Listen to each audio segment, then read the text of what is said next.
Good afternoon everyone, welcome to the weekly Pebble Penny coin video. We hold these at 12 o'clock Adelaide time every Monday, have done for about the last year and 3/4. We run the Pebble Penny, which is a small coin and banknote dealer in the northern suburbs of Adelaide, we being me and my wife Catherine, who's over there working on other things. Well, all I can say is the same as what I said last week, which is what a week. I've been extremely busy here in the shop all week with many new faces. The passing of the Queen has led to an interest in coins that we've certainly never seen before since we've been trading. And it's been really good to see some new faces here in the shop, a lot of new faces here in the shop, and we hope that that carries over to the Adelaide Coin and Banknote Expo, which is less than 2 weeks away now. It's held on October the 1st, 2nd and 3rd here in Adelaide at the Torrens Parade Grounds. So if you are watching from South Australia, then please do come along to the expo at the Torrens Parade Grounds on the October long weekend. It's free admission and free parking. Those of you who aren't sure where the parade grounds are, it is off of King William Road on the corner of Victoria Drive and King William Road, just slightly north of North Terrace, and there is a great big car park out the front, so you'll be able to park for free. It is across all 3 days of the long weekend, so please do get along if you have the opportunity. So we'll just have a look at a few comments here. So a few hellos. Hello Patrick, Leonie, Paul, Ben, Christala, John, Darren, Andrew, Gwen, another John, and Mike. Thanks everyone for watching. Now we'll just jump into the news here. I'll just get that up and running. There we go there. So we are going to be, I will just be a bit self-focused here for the first few points. We will be closed this Thursday, which is a day off for the morning of Queen Elizabeth II. So we will be shut. We will not be processing any orders on Thursday or mailing any orders on Thursday. We're also going to be closed on Saturday the 1st of October because we will be at the Adelaide Coin and Banknote Expo, so the shop will be closed on Saturday morning. There'll be signs up on the door for the next couple of weeks, so if you do show up on that Saturday and we're not here, just duck into town. It's only about a 15-minute drive from here to get to the Adelaide Coin and Banknote Expo. On a final self-focused thing, Catherine and I do this by ourselves. We are just a small family business and we are reliant on feedback from our customers. So if you are one of our customers and you'd like to leave us some feedback, please do leave a review for us on our Google business page or even on our Facebook page. It's pretty easy to find. Just Google the Pebble Penny and you'll be able to leave a review on our Google business page. We do appreciate feedback of any type. October RAM releases are coming up on October the 6th or 7th. 6th it would be, I guess. We'll just pop that up here. So we've got another AC/DC set with 6 coloured 20-cent pieces in it. 5 of the coins are available individually. There's a 1 ounce AC/DC coin, and then there's a 1/2 ounce and copper nickel coin celebrating 90 years of the ABC. Unfortunately, the ABC coins are delayed already, so we're not really sure when they're going to come, but certainly they won't be here on Thursday the 6th of October. Presently, it looks like the AC/DC stuff will be here. Please don't get your AC/DCs and ABCs mixed up about which one is here and which one will not be here. As always, if you are interested in any of those products, we can take your expressions of interest and record that, and if we get allocated enough stock, contact you on release day to let you know that we have allocated you some. The Willow coins, the Einstein's confirmation of the theory of relativity. Well, our coins are still delayed, and they were supposed to ship from the mint last week. It looks like they won't ship until this week at the earliest. So those of you who did express your interest in those, we will be contacting you when we have any information. And I guess just watch our Facebook page, because as we get the updates from the Mint, we'll be posting information there. Right, let's have a look at some comments here. Who did we get along to saying hello to? Mike, that's where we finished off. David Trotter, hello there. Anthony Brincat says he'll see us in a couple of weeks. Anthony is a coin dealer, and he will be at the Adelaide Coin and Banknote Expo. Well worth looking through Anthony's stuff. I always manage to find something of interest in there. Anthony doesn't have a business name though, so you'll just have to look out for him. Right, let's just find where we're up to here. Right, Kylie, hello. James says a big thank you for my items arrived safely and very well packaged. Well, James, if you'd like to go and put a review in for us about that, that would be appreciated. Hello, Sandy and Gloria. Hello, Gary, Philip, Jason. Thank you, Sandy, for your kind words there. Sandy says that we are the best around, and she tells everyone about us, which is much appreciated. Andy's son says the ACDC coins will be 2023 and have a QE2 effigy.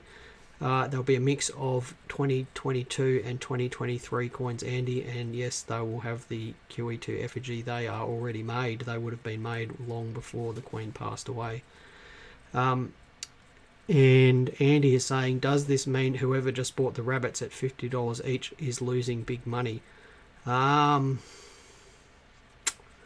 did tell people last week that a lot of this mint product was probably already made long before she passed away, and the next point on the news here was a rather carefully worded statement from the Mint saying that they would not release any 2023 coins with the Queen's portrait into circulation. And there's two takeaways from that. Firstly, it doesn't mention collector coins, so I'd imagine that they will continue to release collector coins with her effigy and the 2023 date on them. And there's a good chance that carries across to the mint sets and proof sets, given that the lead time for a new portrait on dies, and this comes from the mint themselves, could be up to a year. I can't imagine that the mint is going to hold over their mint and proof sets for an entire year, given that they're probably already made. The coins are made and they're being packaged. So people speculating on the lunar coins being the only 2023 dated coins with her portrait on them are doing just that. They are just speculating and almost certainly going to not have a positive outcome. I think that's the most diplomatic way of putting that. The next item on the news is some price spikes. So obviously there has been a huge surge in interest in coins with the passing of the Queen. I think every coin dealer in Australia has pretty much been on the TV or on the radio or whatever. We got interviewed last week. I do notice that a couple of Facebook only dealers got interviewed last week as well. So there are a lot of people interested in what's going to happen with coins and banknotes, and if you get on the internet, you'll see that interest is also happening in the UK and Canada. Funnily enough, the price spikes haven't been across the board, such as like Purple Coronations had a little bit of a spike, but really right now they're not selling for any more than what they were at the end of last month. Similarly, C Mint Mark coins had a bit of a spike, but again, they were already on an upward trend before the Queen passed. The three obvious things that have spiked considerably are the effigies over time mint set, which 2 weeks ago was selling here in the shop at least for $80, and now they are regularly fetching $150 to $300. And then the two much unloved Platinum Jubilee coins that were released a few months ago. There was a copper nickel 50 cent on a card for $12.50 and a silver 50 cent. I think it was a silver 50 cent. The copper nickel coin is now selling for $85 to $125. And I believe right up until the day that the coin passed, the Mint was still selling those off of their website because they hadn't fulfilled their production requirements. And the silver version of that 50 cent is selling for between $400 and $500, which is quite remarkable. So it's funny how the spikes have happened with just a few products. Andy's son saying the 2022 Mint and Proof sets have spiked. Yeah, they have.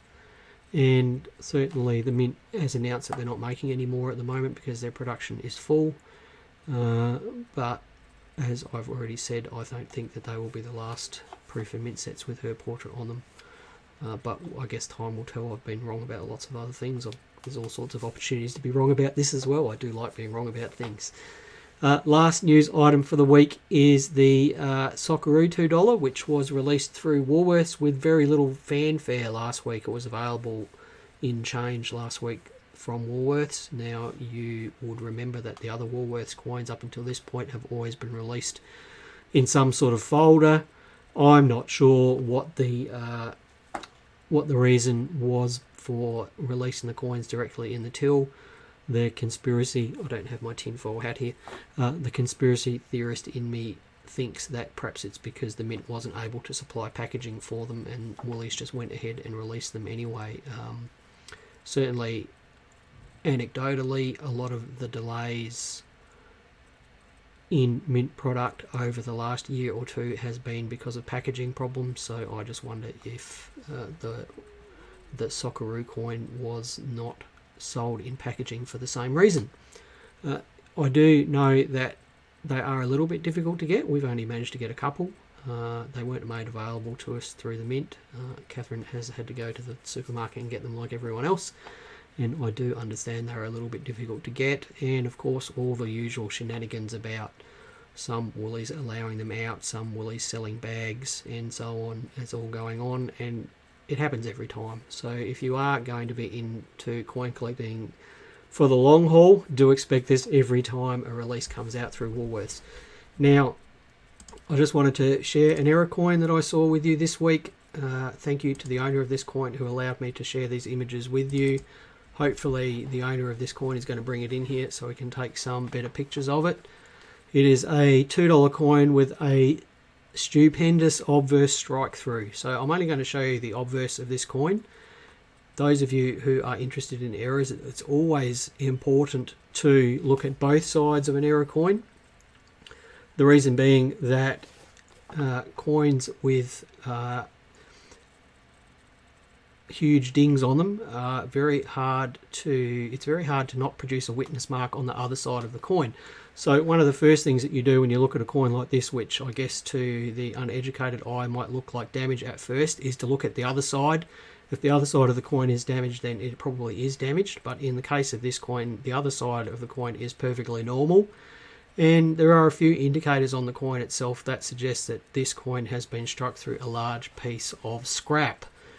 The main one is if you look at the rim, where the rim stops at the top left of the coin there, it's actually rounded off, which is a real sign that the metal has flowed into a void there, whereas if it was damaged, that rounding wouldn't happen. It would just be a sharp transition. And the other is the really characteristic nature of the lowered surfaces, the fact that you can still see some of the design under there. And it's important to understand that when a coin is struck, the deformation of the surface isn't just at the surface. It actually goes a long way into the surface of the coin. So as a result, when it is struck through scrap like this, you will still see some of the design under where the scrap was. Now, I'm really sort of itching to get my hands on this coin to take some bigger pictures of it and to weigh it. And so on and so forth, because I think it's just about the best strike through $2 coin that I've ever seen. Yeah, I just would really like to have it in hand and look at it. Great error, and congratulations to the person that found it. They live not far from here, so I'm really hopeful that they'll bring it into the shop for us to have a look at it. Right, just before we go on to the topic of the day, we'll just have a look at some questions here, if anyone's got any questions. So Sandy is saying that Woolworths is selling bags. Now, Sandy, very much store dependent on whether that is happening or not. I understand that more generally it is actually against Woolworths' policies to allow that to happen, but I guess what happens at each counter or in each store varies. Ben says that the Socceroo coins are not available at his local Woolies. Mike says who knows what the Mint are thinking. Kay, this is her first time watching. Thank you, Kay. I think I've had a few interactions with you this morning about some $5 notes. Welcome to the video. And Gary says first visit and finding it interesting. Thank you for sharing so much. So that's okay, Gary. Right. What I'm doing today, let's just have a look at the time. I might just cover a couple of these questions here, is looking at a couple of things that we get asked consistently here in the shop. We do get asked a lot of the same questions repeatedly, which is fine. So I thought I would just cover off on a couple of those questions today, and hopefully people find these resources online and can educate themselves. Now, the first one here is a question we get asked a lot. What coins are a good investment? What coins are a good investment? Now, I guess the first sort of slightly facetious response I give to people is, if I knew what coins were a good investment, I wouldn't actually need to buy and sell coins. I'd just buy the ones that were a good investment and sit on them. So what it comes down to is that the Purple Penny is a hobby shop. We sell collectibles, we sell hobby supplies, and coin collecting is a hobby. It just happens to be one of these hobbies that if you are smart or dead lucky, then you can make some money out of it. But even if you don't make any money out of it, it is still a hobby that when you come time to dispose of your collection, you can get some of the value that you spent on it back. Now, that is very much in contrast to many other hobbies where once you've spent the money on it, it is gone forever. So as a hobby, coin collecting can be a decent way of perhaps getting some of your value back on what you've spent. Now, if you were interested in buying coins as an investment, I'll give you the same advice in this video that we tend to give everyone. Firstly is what knowledge do you have? To maximize your chances of making money on things, you really need to be knowledgeable in that particular area of collecting. Now, whether that be $2 coins, or whether it be proof sets or mint sets, or whether it be errors, or particular countries' coins or particular countries' banknotes, you really need to have a depth of knowledge in a particular field to be able to perhaps maximize your chances of making some money. Now, why is that? It's because stores like ours, Catherine and I, we know a lot, but we don't necessarily know we don't necessarily have detailed knowledge about all areas of the market. What we do have is a broad knowledge of the market as a whole, and then we have deep knowledge of particular areas that we are interested in ourselves. But there are a lot of things here in the shop that, I'll admit freely, we don't know as much about them as we should.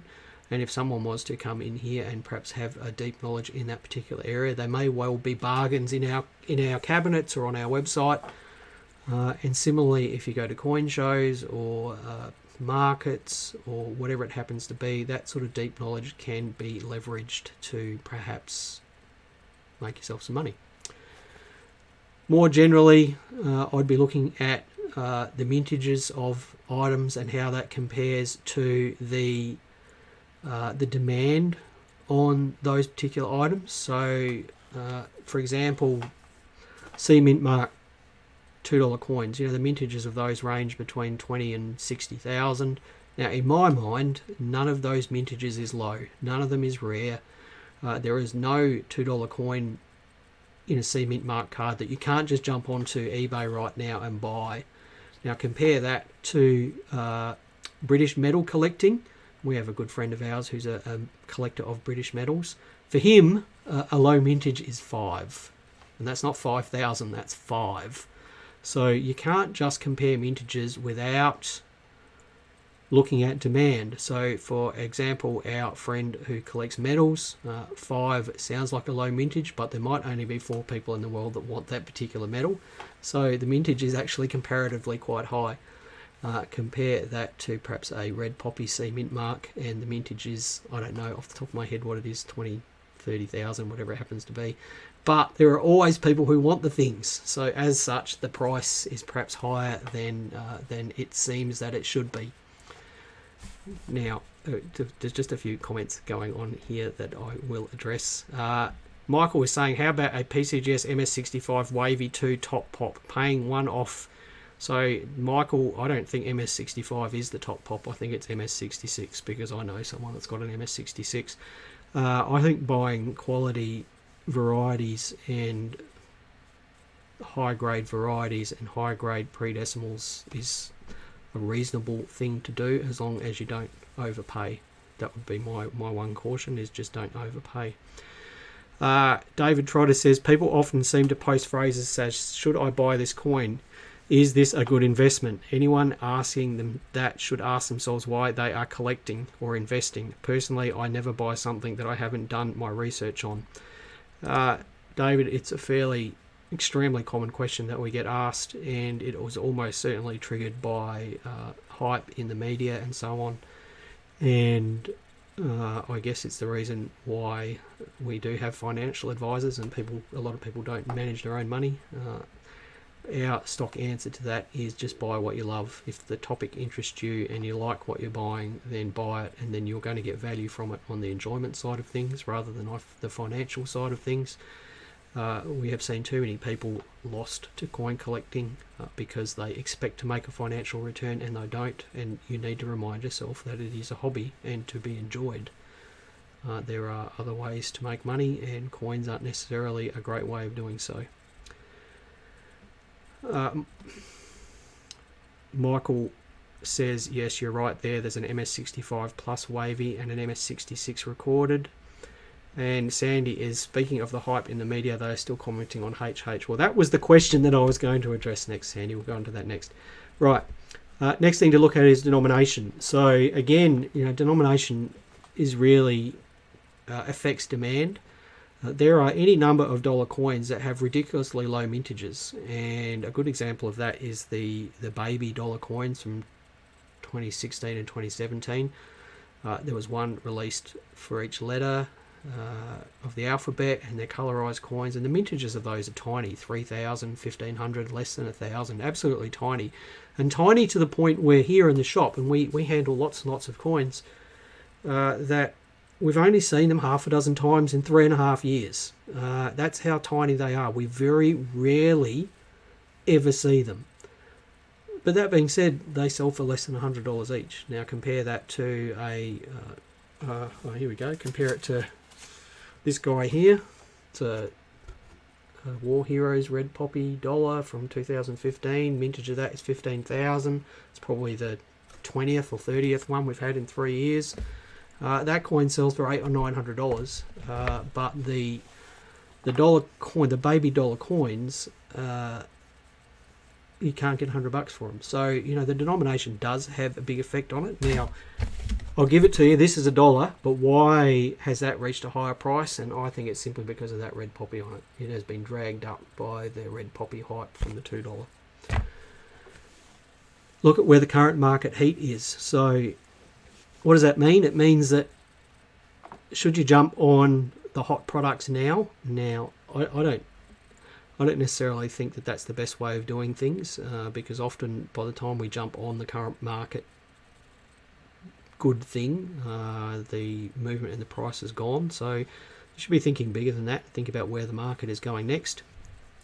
The general interest of the theme. So it makes me smile that the effigies and Platinum Jubilee coins have had a big spike in price because generally royal themed stuff is not popular and doesn't tend to do well on the secondary market, but unfortunately with the passing of the Queen that has changed.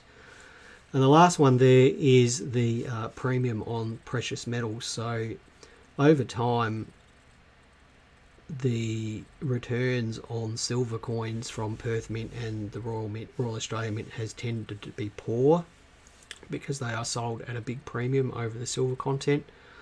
Whereas over time, the gold coins, in my experience, have tended to do better because A, the premium on them is lower, and B, the gold price has more consistently increased over time. That doesn't mean that it's going to keep increasing. It just means that in the past it certainly has. Right, we'll just address a few more questions before we jump on to the next question here. David, investment is a balance of supply and demand. If you truly want an investment coin, find something which has a supply and strong demand. No point one without the other. 1930 penny is in demand and relatively low supply. It may be a good investment. Yeah, it's not as simple as that because 1930 pennies are selling for less now than what they were 15 years ago. So it really is a demand side of things that drives everything at the moment. Sandy says she's waiting for everything to calm down. And Michael says, I was a fool with the red poppy dollar. I got 30 sets with $1.15 and sold them all within 6 months for $200. Michael, no you weren't, because you made 10 times your money and you could have hung on to them and the price might not have gone up.